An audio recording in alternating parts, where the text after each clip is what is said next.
Hello साथियों, नमस्कार। कैसे हैं आप सभी? स्वागत है आपके अपने चैनल एसएससी विद्यालय में। अभी हम लोग करने जा रहे हैं आज के शिफ्ट यानी 13 अक्टूबर के सारे शिफ्ट में पूछे गए इंग्लिश के सवालों को अभी हम लोग देखेंगे कि किस किस पार्ट से कितने सवाल आए। ठीक है, किस पार्ट का जो क्वेश्चन था वो कठिन था, किस पार्ट का क्वेश्चन आसान था। इन सारी बातों को अभी हम लोग देखेंगे। ठीक है साथियों, तो सबसे पहला काम ये करना है आपको कि सेशन को लाइक करना है। ठीक है, और ये इस सेशन को सभी लोगों के बीच में शेयर करना है जिनका आने वाला एग्जाम है। ठीक है, खासकर उन लोगों के बीच जरूर शेयर करेंगे जिनका आने वाले दिनों यानी 14 या 15 को एग्जाम है, तो वो जरूर इस वीडियो को ध्यानपूर्वक देखेंगे, इसके हर एक क्वेश्चन को देखेंगे। सबसे पहले मैं आपको बता दूं कि किस किस सेगमेंट से कितने सवाल पूछे गए, तो आपके स्क्रीन पर दिख रहा होगा। ठीक है, आज यानी 13 अक्टूबर को देखिए, सबसे पहले बात करेंगे फिल इन द ब्लैंक्स की। तो फिल इन द ब्लैंक्स से 2 सवाल पूछे गए थे और वो इजी था। ठीक है, उसके बाद बात करेंगे सेंटेंस इंप्रूवमेंट, ये भी 2 सवाल पूछे गए थे, ये भी इजी टू मॉडरेट था, है ना। अगला बात करेंगे एरर डिटेक्शन। ठीक है, कॉमन एरर से, तो ये भी 2 सवाल था, ये भी इजी था। ये मतलब कोई इसमें कठिन नहीं था, बिल्कुल इजी था, सिर्फ बेसिक रूल इसमें लग रहा था। अगला सेंटेंस रीअरेंजमेंट, इसमें इसका भी 2 सवाल पूछा गया था और ये भी सवाल आपका इजी टू मॉडरेट था। क्लियर साथियों। अब बात करेंगे हम लोग इडियम्स और फ्रेजेज की, तो इससे भी 2 सवाल पूछे गए थे और ये भी आपका इजी में था, मतलब बिल्कुल ये आसान था। इसके बाद बात आती है सिनोनिम्स और एंटोनिम्स, तो इससे भी 2 सवाल पूछे गए थे, जैसे कि पहले के एग्जाम में पूछे गए, बिल्कुल सेम पैटर्न को अभी फॉलो किया गया। ठीक है, तो ये भी आपका इजी था, मतलब बहुत इजी वर्ड थे। ठीक है, जिसका आसानी से आप गेस कर सकते हैं।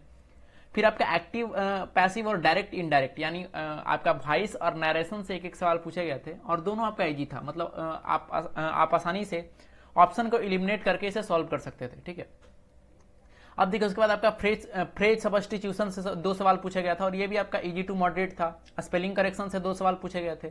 ठीक है, अब बात करते हैं कंप्रिहेंशन वाले पार्ट में, तो पैसेज नहीं पूछा गया था बल्कि क्लोज टेस्ट पूछा गया था। ठीक है, और ये 5 सवाल इससे आते हैं, आप सभी को पता, और ये भी आपका इजी टू मॉडरेट था। ठीक है, तो ये आपका पूरा लेखा जोखा था, मतलब किससे कितने सवाल पूछे गए थे, तो ये आपके बीच में मैंने डिस्कस कर दिया। अगर आप स्क्रीनशॉट लेना चाहते हैं तो ले सकते हैं, क्योंकि यही पैटर्न कल भी फॉलो हुआ था 12 अक्टूबर को भी, और यही पैटर्न आज भी फॉलो हुआ है। तो आशा है कि यही पैटर्न आपके आने वाले बचे हुए CHSL एग्जाम में भी फॉलो हो, तो इसका आप स्क्रीनशॉट ले सकते हैं। अब देखते हैं, देखिए मैं यहाँ पर कंप्लीट आपको बताने वाला हूँ, मतलब आपके ऑल शिफ्ट में कौन कौन से इंपॉर्टेंट रहे, क्या क्या वर्ड रहे। ठीक है, तो देखिए सबसे पहला वर्ड के बारे में अभी डिस्कस करेंगे, वो है आपका ऑप्युलेंट। ठीक है, ये जो वर्ड है साथियों, ये वर्ड है, इसका सिनोनिम्स पूछा गया था आपके एग्जाम में। ठीक है, आज के एग्जाम में ये जो वर्ड है ऑप्युलेंट, इसका सिनोनिम्स पूछा गया था। तो इसके बारे में देखते हैं, इसके सिनोनिम्स के बारे में देखते हैं। सबसे पहले बात करेंगे ऑप्युलेंट का मतलब क्या होता है, तो इसका मतलब होता है धनी, धनी यानी रिच। ठीक है, तो ऑप्युलेंट का मतलब होता है धनी। और बात करेंगे अगर इसके सिनोनिम्स की, तो इसका सिनोनिम्स हो सकता है आपका रिच हो सकता है, ठीक है, वेल्दी हो सकता है, फ्लुएंट हो सकता है, ठीक है, मनीड हो सकता है, ऑप्युलेंट तो है यहाँ, और प्रॉपर्टीज हो सकता है। ये जितने भी वर्ड हैं ये सारे इसके सिनोनिम्स में हो सकते हैं। क्लियर, तो इसका सिंपली आपसे सिनोनिम्स पूछा गया था, साइनो पूछा गया था, तो आप इजीली इसका आंसर आप कर सकते थे। ठीक है, और भी नीचे बहुत सारे वर्ड दिए गए आप देख सकते हैं। ठीक है, तो ये बहुत इजी वर्ड था, और कोई भी व्यक्ति, कोई भी एस्पिरेंट अगर एक बार भी ये वर्ड देखा होगा तो इजीली टिक करके आ गया होगा। चलिए आगे देखते हैं। अगला वर्ड था आपका कंस्ट्रेंट। ठीक है, सबसे पहले बात करेंगे ये जो वर्ड है कंस्ट्रेंट, इसका मतलब होता क्या है। इसका भी आपका आई होप साइनो ही पूछा गया था। ठीक है, तो इसका मतलब कंस्ट्रेंट का मतलब होता है बाधा। ठीक है, रुकावट डालना, बाधा डालना, इसका मतलब होता है।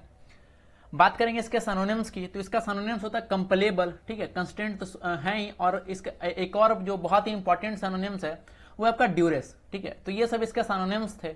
देखिए आपको ध्यान ये रखना है कि ये जो कांस्टेंट वर्ड है, ठीक है, ये आपके एग्जाम में आया था, आपको ध्यान ये रखना है। क्या ध्यान रखना है कि देखिए ये 2 तरीके से इस्तेमाल होता है, एज अ नाउन और एज अ एडजेक्टिव। ठीक है, ध्यान रखिएगा कि as a noun, as a adjective 2 तरीके से यूज होता है। तो इजिली अगर थोड़ा सा भी अगर आप बेसिक नॉलेज है आपको, तो आप इजिली इसमें अंतर खोज पाएंगे। ठीक है, चलिए आगे बढ़ेंगे हम लोग। देखिए आपके स्क्रीन पर 2 वर्ड दिख रहे होंगे। सबसे पहले वर्ड के बारे में बात करें, ये आपका नेबुलस। ठीक है, इसके बारे में बात करते हैं। तो ये आपसे पूछा गया था, इसका मतलब होता है अनक्लियर, यानी अस्पष्ट कह सकते हैं इसका। ठीक है, इसका हमें पता नहीं, शायद इसका एंटोनिम्स पूछा गया हो या फिर सिनोनिम्स पूछा गया, जो भी पूछा गया हो, मैं सारी चीजों के बारे में भी डिस्कस कर देता हूं। क्लियर, तो देखिए ये जो वर्ड है नेबुलस, इसका सिनोनिम्स देखते हैं, तो इसका सिनोनिम्स क्या हो जाएगा, वॉग हो जाएगा। ठीक है, ऑब्सक्योर हो जाएगा, एम्बिगुअस हो जाएगा, अनक्लियर हो जाएगा, अनरीडेबल, ठीक है। तो ये जितने भी वर्ड है ये सारे इसके सिनोनिम्स में आ जाएंगे, ठीक है। और भी कुछ कुछ वर्ड है, ओवरकास्ट, ठीक है, नेबुलस तो ये स्वयं है ही। तो ये जितने भी वर्ड है नीचे दिख रहे होंगे आपको, ठीक है। तो ये जितने भी वर्ड है ये सारे इसके सिनोनिम्स में आ जाएंगे। और अगर इसके एंटोनिम्स के बारे में बात करें तो क्या होगा, अगर इसी का अगर एंटोनिम्स अगर आपसे पूछता तो आप क्या बताते। तो देखिए यहाँ पर अनक्लियर का रहा है, तो इसका क्या हो जाएगा, अनक्लियर, अस्पष्ट, नेबुलस। तो इसका क्या हो जाता, इसका इसी का एंटोनिम्स हो जाता क्लियर, ठीक है साथियों। ये समझ में आ गया। अब बढ़ते हैं अगले वर्ड की ओर। आपका जो अगला वर्ड है वो आपका रिंड। ये बहुत ही अच्छा वर्ड है, बहुत ही इजी वर्ड है, लेकिन बहुत लोगों से ये छूट गया क्योंकि ये मतलब नॉर्मल यूज ज्यादा ये होता नहीं है। सबसे पहले बात करेंगे इसका मतलब क्या होता है, ठीक है। ये जो वर्ड है रिंड, इसका मतलब होता है साथियों छिलका, ठीक है। आप सब्जी वगैरह काटते होंगे, उसको छिलते होंगे, ठीक है। तो वो जो छिलका होता है उसके लिए हम लोग रिंड वर्ड का यूज करते हैं। इसका सिनोनिम्स देखते हैं। इसका सिनोनिम्स होता है पील, स्किन का सकते हैं, ठीक है, जो भी है उसका स्किन, सक, ठीक है, हल का सकते हैं, पेरिंग का सकते हैं। ये सब क्या है, ये सब इसके सिनोनिम्स हो गए। कॉटेक्स भी होता है छाल के रूप में, ठीक है, फर, रिंड, स्किन, ऑक्साइड, रिंड। तो ये जितने भी वर्ड थे ये इसके सिनोनिम्स में आ सकते हैं। क्लियर, ये समझ में आ गया होगा।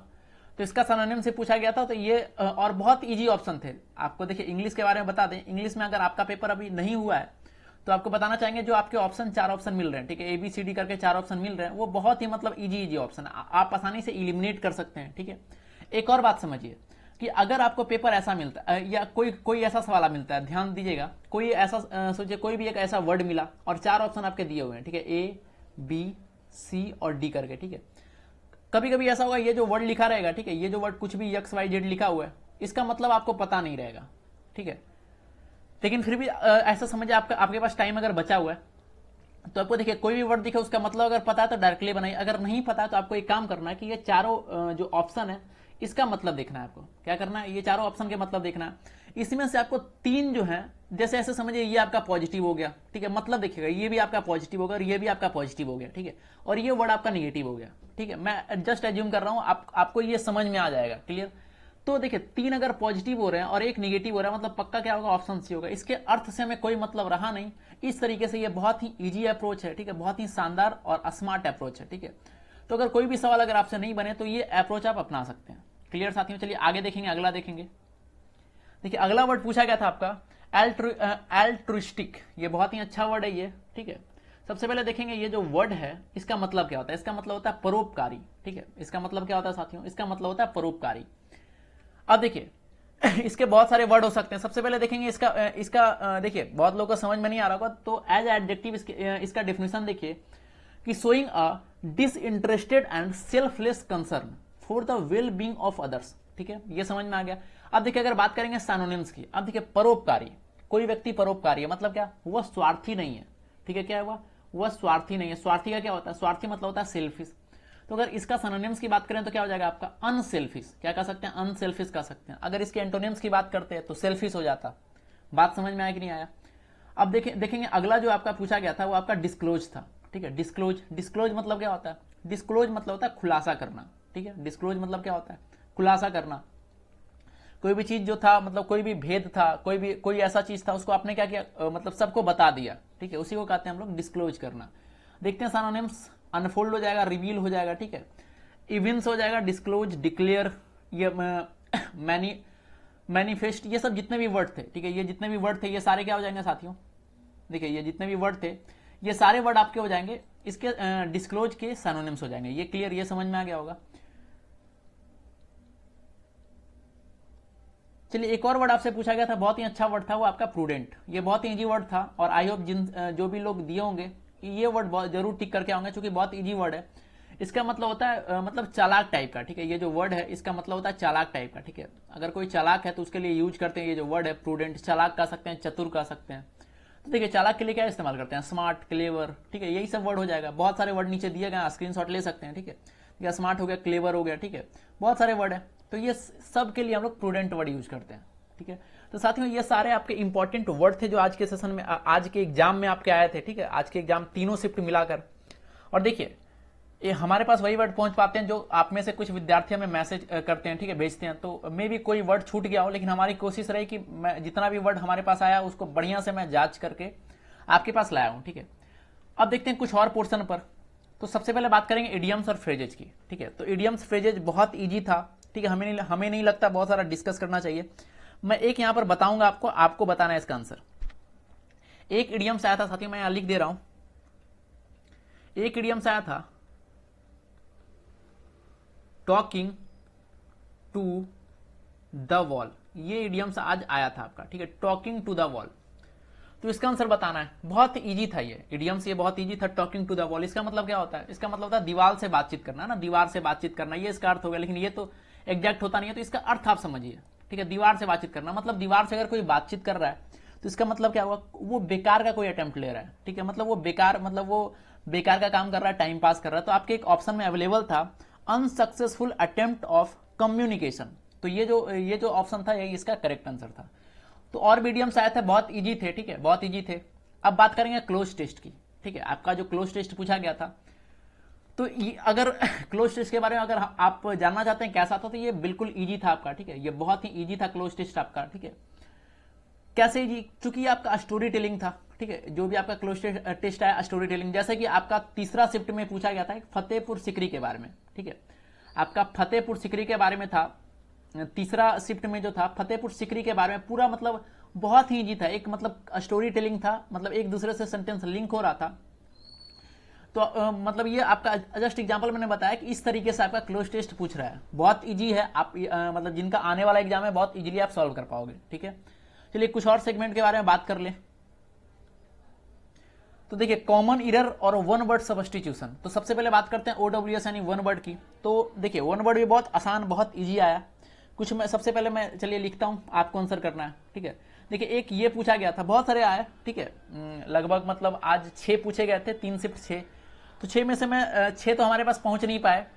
देखिए मैसेज बहुत सारे आ गए, लेकिन मैं वही आपके सामने लाता हूं जो श्योरली आज पूछे गए थे, ठीक है। तो एक सवाल साथियों ये आया था, अ ग्रुप ऑफ शिप्स, ठीक है, ये आपका पूछा गया था। अ ग्रुप ऑफ मतलब जहाज के ग्रुप को क्या कहेंगे, या ये वन वर्ड सब्स्टिट्यूशन में ये पूछा गया था आपका, आज का सवाल है ये। तो क्या कहते हैं आप सभी को पता है, क्या कहते हैं साथियों, फ्लीट कहते हैं, ठीक है, फ्लीट मतलब होता है बेड़ा, ठीक है, फ्लीट कहते हैं, तो ये इसका आंसर था, ये समझ में आ गया। चलिए एक और सवाल, ये आपका वन वर्ड का एक और सवाल मैं आपको मैं यहां पूछता हूं, आप बताइएगा, बहुत ही इजी सवाल था वो भी, ठीक है।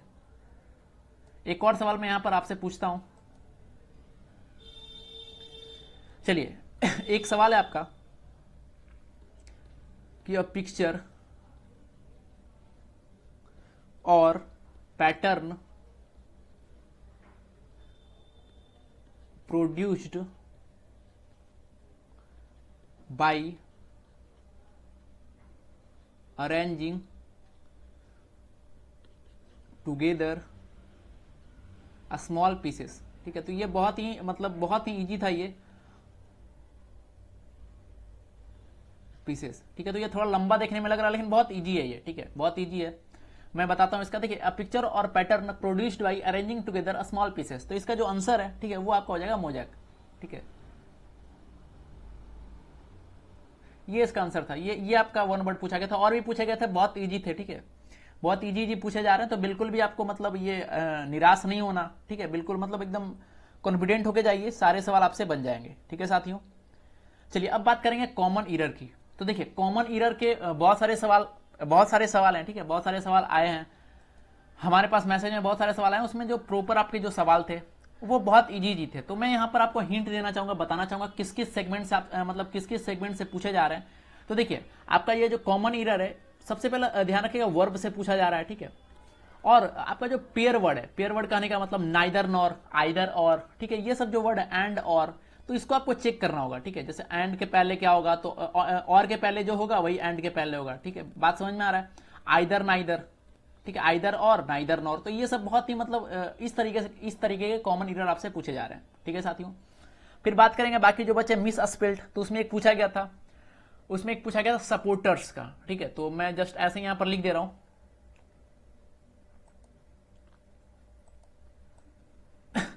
देखिए मिस स्पेल्ड में मतलब जो आपका करेक्ट स्पेल्ड वाला वर्ड था, तो उसमें पूछा गया था, मैं अभी आपको देता हूं वो वर्ड। देखिए एक पूछा यह गया था आपका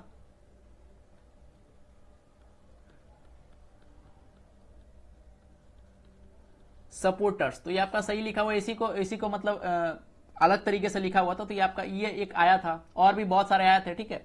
तो बहुत सारे ऐसे सवाल है जो हमारे पास तक नहीं पहुंच पाया, ठीक है, लेकिन फिर भी हमने कोशिश की आपको कि जितना भी हो सकता था, ठीक है, जितना भी। और ये सारे वर्ड वगैरह जो इंपॉर्टेंट देखिए वर्ड आप देख के जाएं, बाकी सारा चीज आप मतलब इग्नोर कर सकते हैं। और जिनका भी एग्जाम है उनको मैं ऑल द बेस्ट कहना चाहूंगा कि आप बढ़िया से जाकर दें। इंग्लिश वाले पोर्शन में, इंग्लिश वाले पोर्शन को आप बिल्कुल ना छोड़ें, ठीक है, बिल्कुल कॉन्फिडेंट होकर जाके आप पेपर दें। इसके बाद, इसके तुरंत बाद आएगा साथियों अभी जीके का एनालिसिस, तो आप जीके का भी जरूर देखेगा। उसमें जितने भी जीके के सवाल पूछे गए हैं उन सारे सवालों को मैं अभी मैं आप वहां पर आपको बताऊंगा। साथ ही साथ ये भी बताऊंगा कि आपके आने वाले शिफ्ट में कैसे सवाल पूछे जाएंगे, ठीक है साथियों। तो फिर मिलेंगे अगले दिन के जितने भी आपके सवाल पूछे जाएंगे उन सारे सवालों को लेकर मैं फिर से इसी समय कल मिलूंगा आपसे। तब तक के लिए अलविदा। आपका बहुत बहुत धन्यवाद साथियों। Thank you. जय हिंद।